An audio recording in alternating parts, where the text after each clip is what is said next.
What is up, everybody? I'm NoLucksGiven here with your afternoon snap, and today we're going to be taking a look at a brand new deck that I just came up with that revolves around some of my favorite things in Marvel Snap, and we're going to do a full deck breakdown in just a moment. I just wanted to kick this video off with a nice little highlight clip that showcases one of my favorite things in Marvel Snap. No, not winning lucky 50-50s though, that's nice too, but Black Panther Arnim Zola is just one of my favorite combos in the game, and once I get that off, I can snap and come up with a really crazy final turn here. I get to use Grandmaster to move over Arnim Zola and re-trigger it, and that is what this deck is all about, activating some of the most busted on-reveal abilities in the game multiple times over. My opponent has the Shang-Chi,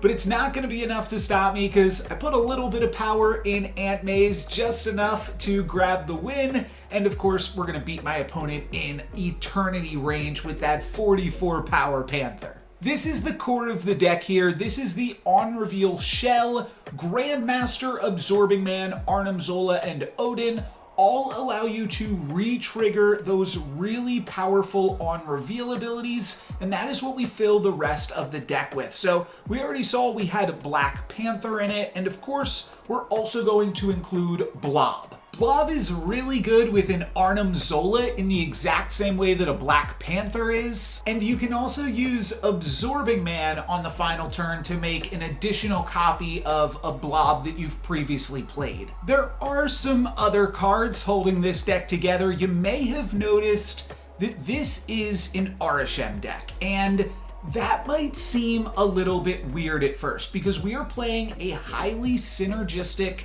combo-based deck, which seems like it shouldn't go along with Arishem. However, Black Panther, Arnim Zola, plus either Odin, Absorbing Man, or Grandmaster, those aren't 3-card combos. Those are actually 4-card combos, because in addition to those cards, you also need some amount of ramp, like Electro, in order to actually have the energy to start playing Black Panther on turn 4 so that you can Arnim Zola it on turn 5. And Blob is similar. You need to get Blob out on turn 5 so that you can Arnim Zola it on turn 6. And Magic with Limbo can also work, but so can Arishem. And I think there's a chance that Arishem might actually be more consistent than dedicating spots in your deck to ramp. Plus you get to play Arishem, which is always fun. There's also just going to be some random Arishem highlight clips in this video. But that was not really what pushed this deck over the edge, because this has existed for, well, since Arishem got released, right? You could have been playing this deck for the past month or so. But what makes this deck particularly strong right now is we just got a bunch more really good on-reveal cards into the game. So the first one is, of course, going to be Cassandra Nova, which is a great card in the same way that Black Panther and Blob scale with Arnim Zola. Cassandra can do the same thing, and it's obviously really good against Arishem specifically, but it's just a good card all around, I think, and a solid way to round out this deck. But the other on-reveal card newly added to Marvel Snap, Loki has been an on-reveal card, of course, but now it is an on-reveal card that benefits from triggering multiple times. So being able to draw additional cards is really, really good in Marvel Snap. And Loki, of course, is one of the few ways that you can actually do that in the game. And now you can double and triple dip with Grandmaster and Absorbing Man and even Odin on your Loki. I have some YouTube shorts showcasing varieties of different plays, and we're going to look at different games in this video, but check those out as well, because Loki is really, really good when you can activate it a few times. And I also just want to give a shout out here to Arishem, because I did not actually realize what the next best card in this deck was, but Arashem showed me. That's going to be a YouTube short that I have coming out today. Arashem illuminated the path for me that the next best on reveal card that I was not yet playing was Black Widow. What's the next best thing to drawing a card? Denying your opponent a card draw with the Widow's Bite, and triggering Black Widow multiple times during a game is just backbreaking. There is just no way that some decks can recover from this, and even just Black Widow into either Absorbing Man or Grandmaster can just win the game. So the YouTube short, not to spoil it, but I will. I activated it 4 times in one game. I almost activated it 5 times in the same game, which would have been absolutely crazy. The rest of this deck I round out with 2 pretty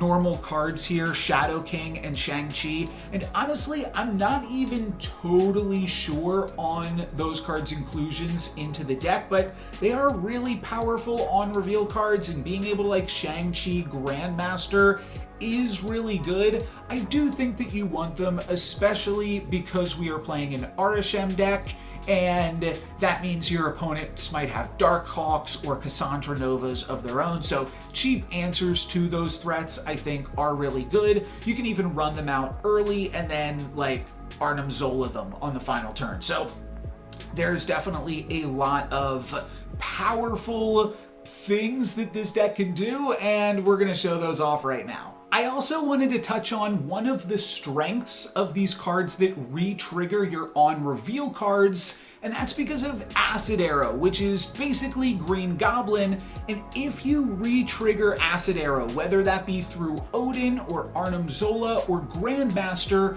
it will switch sides back to your opponent's side of the board. I don't actually get to do it in this game because I only have Odin and he's a little bit expensive, but it would have been really cool to play Odin into that negative zone, re-trigger Cassandra Nova, and then also send the Acid Arrow over to my opponent. Unfortunately, my opponent fills me up here with a Viper, so I won't actually be able to Odin in the negative zone, but I will still be able to Odin over in Ruins and draw an additional card off Loki. And this additional card was potentially the difference maker in this game, because that's going to allow me to draw a Rocket Raccoon here. Unfortunately, it did not re-trigger the Star-Lord, but it is fun to be able to interact with the different cards that Arashem gives you, and that really helps just fill out your curve as well in some fun ways too that make every game with this deck feel very different, but still very strong. And as you can see, this game was super close, but thanks to all of those extra cards and extra options, we were able to get the win. One of the most powerful locations with this deck is Kamar Taj.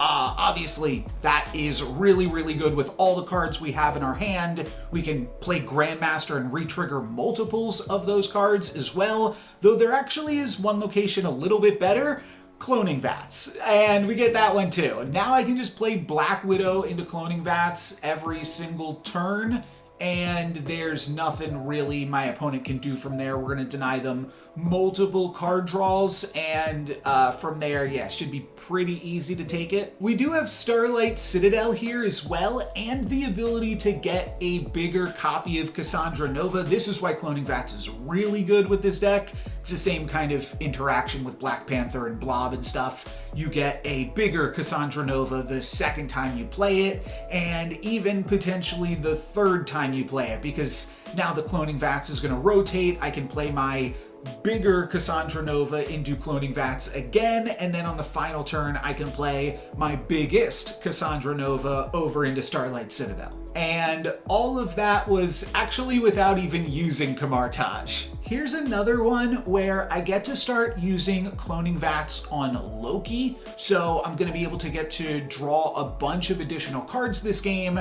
but this time my opponent has the big Cassandra Nova, so this is going to be a little bit tougher. And then we also have access to White Hot Room, and I've got a bunch of really cheap cards that I could use to fill up that location and potentially get some additional bonus energy for the final turn of the game. Bast actually pumps up my blob, just a small sequencing thing there, so that way the Bast doesn't interact with the Loki draw. Want to play Bast first. My opponent is going to play a Miss Marvel here, and then I get another interesting sequencing play because I've got Iron Lad and Loki. But if I play the Loki first, I realize that Iron Lad has a chance to transform into Claw or Red Hulk, two cards that I've already drawn off this initial Loki deck. Actually, no, Red Hulk is still in there. That was in the first Loki deck. But let's see another Loki deck. That way we have a chance of Iron Lad turning into Claw. That seems like a pretty good one. And we draw the Iron Lad, and then we get Nebula. Okay, so kind of a miss. But then my opponent Sandmans, and now I actually think we've just won. Even if they play Jeff, they will only be able to Cassandra Nova one location, and Jeff isn't going to be enough to swing anything, and Blob will be. This is a big Blob. It's for at least 16, which will be enough to beat a Jeff in cloning vats. So we're able to take it pretty easily. And part of the reason that I wanted to showcase this game in particular is this is the game that got me to rank 80 for the season. I played a bunch with this deck today and was just having a lot of fun and used it to climb from rank basically like 74 up to rank 80. Here's some rapid fire fun moments. In this game, my opponent got a Leech off the hub, which was great for me. They also played the first Marvel Boy I got to see this season, but that was great for me because I had Destroyer in my hand and didn't have Odin or Arnim Zola, so that one worked out really well. And from here, I don't think they're going to come up with enough power to take me. It gets kind of close. This was a weird game, Odining on a Sauron and a Destroyer, but this deck doesn't have any ongoing cards. So, no ongoing cards, just on reveals, and we can't re-trigger that Destroyer. So even with this Khazar, we are in the clear. This game, I used a Taskmaster on a Sasquatch in Throne Room. That was pretty cool. This game, I used Snowguard Hawk to cancel out Attalon. That way I could hang on to all the cards that were in my hand. And then I used Snowguard Bear to give me a bunch more energy for the final turn out of Project Pegasus. There were a few ways to play this here. I decided to at least try to battle for all three locations. I think it was potentially up against a bot anyways, but still got the win and thought this was a sweet game. This game was also really sweet, but I don't think I'm gonna let you know why just yet. I am gonna save this video and put it out later as a YouTube short. So subscribe if you want to see what happened in this one that made it so fun. But I do have one more game to showcase in this video that was pretty awesome. I snap on turn one here with a pretty good hand after seeing my opponent is also playing Arishem. And so this Cassandra Nova is going to get pretty good value. Plus, I can get more value from Black Widow with the Grandmaster. So I kind of have it all here. We also have Aunt May's. We started this video with Aunt May's and we're going to finish with Aunt May's. But we lost the 50-50 for Aunt May's at the start of this video. You might not have caught that. It seemed like an Arnim Zola 50-50. It was actually an Aunt May's 50-50 that got me into that situation. I did win that 50-50 though, was able to Cassandra my opponent before they Loki'd. So I've got a huge Cassandra, and basically I don't really want to risk playing, like I could play this Human Torch into Aunt May's and then it will 50-50 go into Sanctum Sanctorum, but 50-50 just go over into Eternity Range, a location which I'm very much already winning. So instead, I think I'm just going to hang on to this Human Torch and potentially fill up on Eternity Range before I decide to play into Aunt May's. And that way I'm guaranteed to go over into Sanctum Sanctorum. And my opponent just won Sanctum Sanctorum. They risked it and got the 50-50 with Black Panther that they stole from my Loki. So now I have to beat them in that location, and yeah, this game could potentially get a little bit dicey. I've definitely won Eternity Range, at least at this point. I mean, they could have some type of tech. They could draw my Shang-Chi or my Shadow King. And what I'm kind of hoping to do here is either get an even bigger Cassandra Nova or Black Widow them again. This was actually ideal. That way they are just less likely to draw tech, draw that Shang-Chi or that Shadow King to be able to answer my Cassandra Nova. So that was the idea here. My opponent is going to play a Cable, try to fish for some more options. And then on turn 5, I think we could go for it here. We could play Forge, and then we could play Human Torch. And the way that this works, you got to know a lot of different interactions when you are playing with RSM. But Human Torch will get the +2 from Forge, then it will get the +3 from Aunt May's, and then it will move, and then it will double, which is a little bit different to how the Black Panther worked. Black Panther doubled, and then got +3, and then moved. But this will actually work out in our favor, and I don't really need to play it here, because next turn I'm just going to play Blob plus Human Torch. So I'm going to hang on to this Human Torch and potentially get my opponent for a little bit more cubes. My opponent has now said, I'm done in Eternity Range. They have now lost that location because they didn't want to put the Void there.